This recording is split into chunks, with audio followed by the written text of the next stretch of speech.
bonjour. Vous êtes là pour l'histoire? Parfait. Celle-ci est destinée aux enfants dès 5 ans. Installez-vous vite, le spectacle va commencer.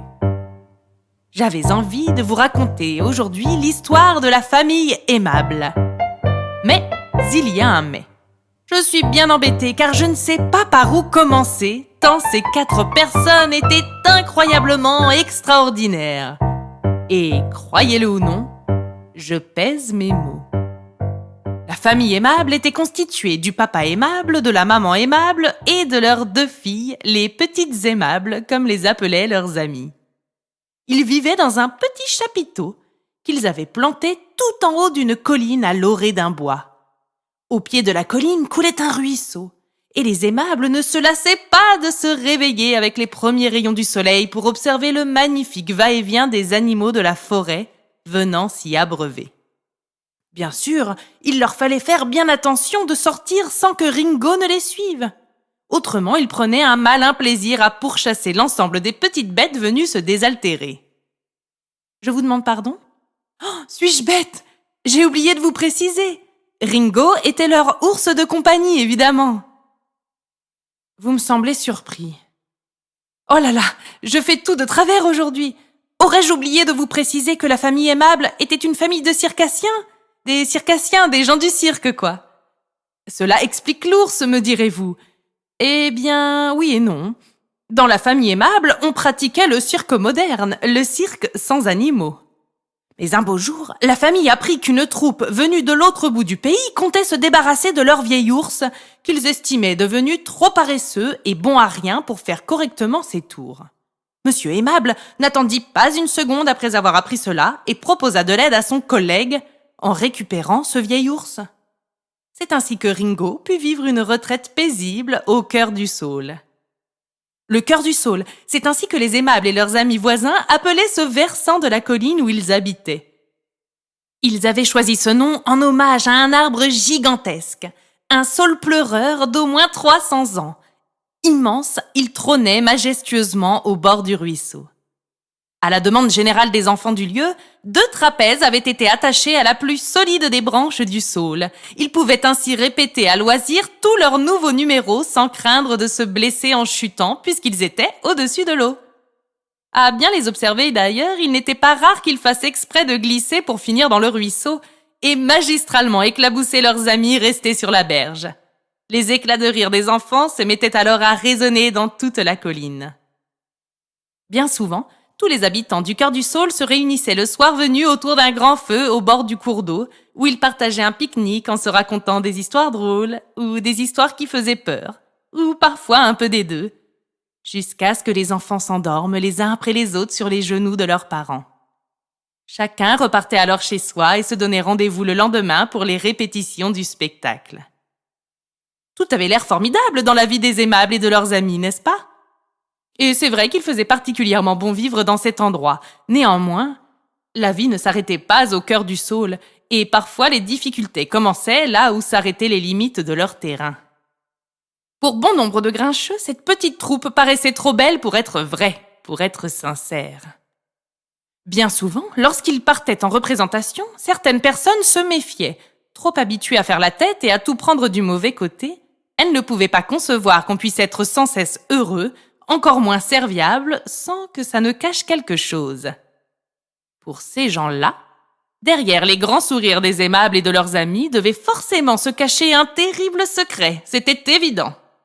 Mais il en fallait plus pour heurter les habitants du cœur du Saule qui continuaient malgré cela à vivre paisiblement leur vie et à continuer de faire des spectacles, en gardant encore et toujours le sourire, évidemment. Ces fameux spectacles, parlons-en. Un beau jour, Monsieur Aimable eut une idée. Il voulait voir les choses en grand et proposa à ses amis de créer non pas un spectacle, mais tout un festival. Un beau festival où ne régnerait que la joie, la bonne humeur et l'entraide, et qu'on appellerait le festival « Tous solidaires ». En entendant cela, même ses amis du cœur du Saule ne purent se retenir de rire. « Alors là, tu fais fort !» lui dirent-ils.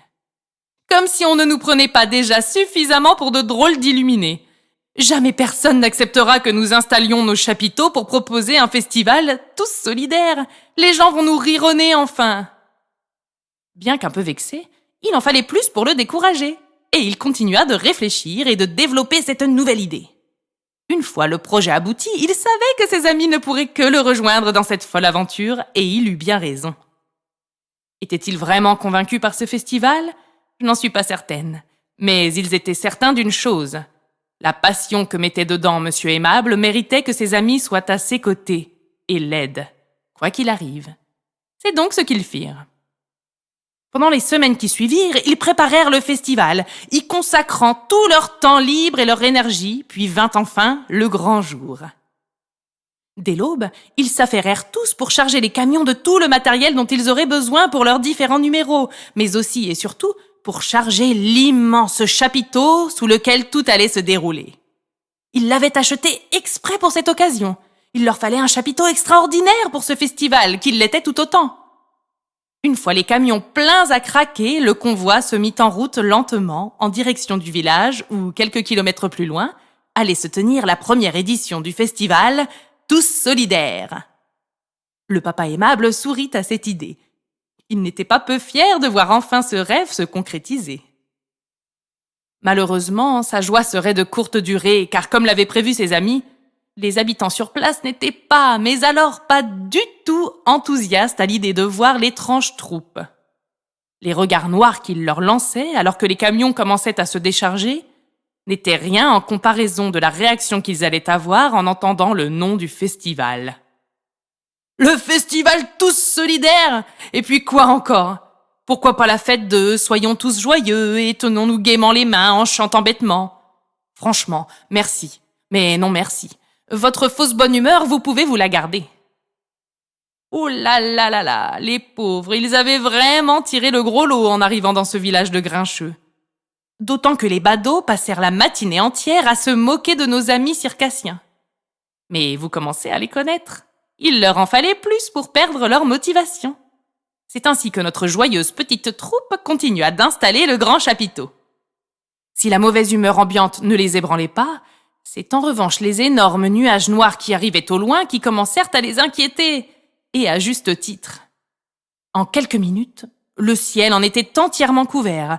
Une pluie battante se mit à tomber brusquement, puis le vent se leva, souffla si fort que soudain un déchirement terrible retentit sur la place du village. La toile du chapiteau n'avait pas résisté à ces énormes bourrasques. Après le brouhaha soudain de la tempête, le silence se fit.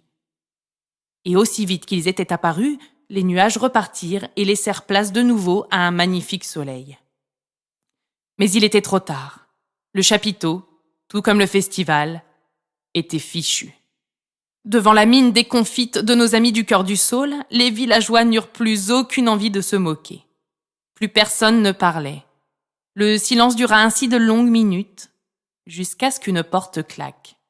C'était une des habitantes de la place du village qui fermait son garage.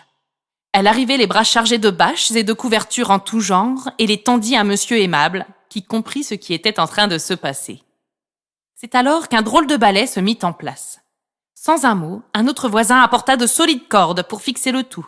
D'autres habitants vinrent avec de quoi nettoyer l'intérieur du chapiteau et faire sécher les bancs. Une dame apparut avec un immense carton rempli de manteaux pour couvrir la troupe que la pluie venait de tremper de la tête aux pieds. 2 petits enfants arrivèrent, les bras chargés d'une grosse gamelle. Ils avaient préparé de la tisane bien chaude pour tout le monde. Bref, chacun mit de côté sa vilaine humeur pour aider la famille aimable et leurs amis. Au fil de la journée, on pouvait entendre des éclats de rire, des chants. Avec le soleil était apparue la bonne humeur, semblait-il. C'était beau à voir et à entendre.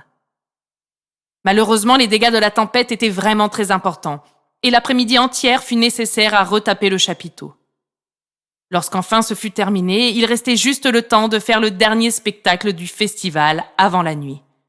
La famille aimable et leurs amis auraient au moins la satisfaction de se dire qu'ils n'avaient pas fait tout cela pour rien.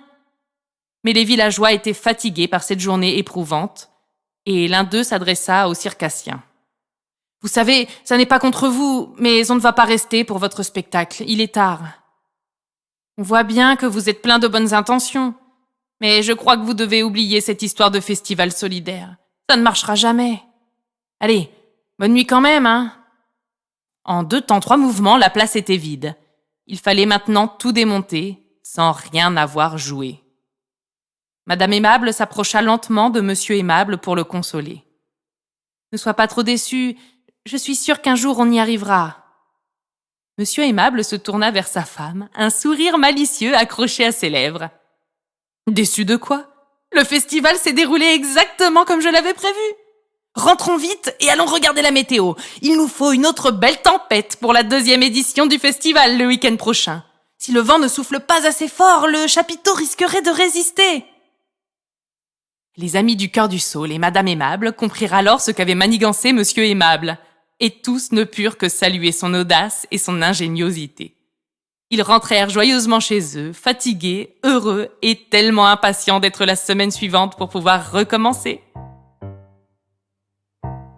Et voilà, l'histoire de la famille Aimable est terminée. Toute ressemblance avec des personnes réelles ne serait pas tout à fait fortuite, et je tiens à saluer et à remercier la famille Aimable pour m'avoir gentiment prêté leur chapiteau le temps d'écrire quelques-uns de ces contes. J'espère que celui-ci vous aura plu, auquel cas n'hésitez pas à lui mettre 5 étoiles sur iTunes, à nous laisser un commentaire juste ici, et surtout à partager ce podcast autour de vous. Ça ne vous coûte rien et ça nous apporte un grand soutien. Nous sommes également présents sur Internet, YouTube et les réseaux sociaux. Il vous suffit de chercher l'Atelier de Marcel et vous nous trouverez. N'hésitez pas à nous y rejoindre, nous vous réservons de chouettes surprises. À ce propos, j'ai une mission à proposer aux petits clowns et autres acrobates qui ont suivi cette histoire. Rendez-vous sur notre page Facebook ou sur notre site WordPress, l'Atelier de Marcel, pour découvrir cela. Je vous donne rendez-vous la semaine prochaine, mercredi à 14h, pour une toute nouvelle histoire. D'ici là, portez-vous bien. Bien à vous. Votre Marcel.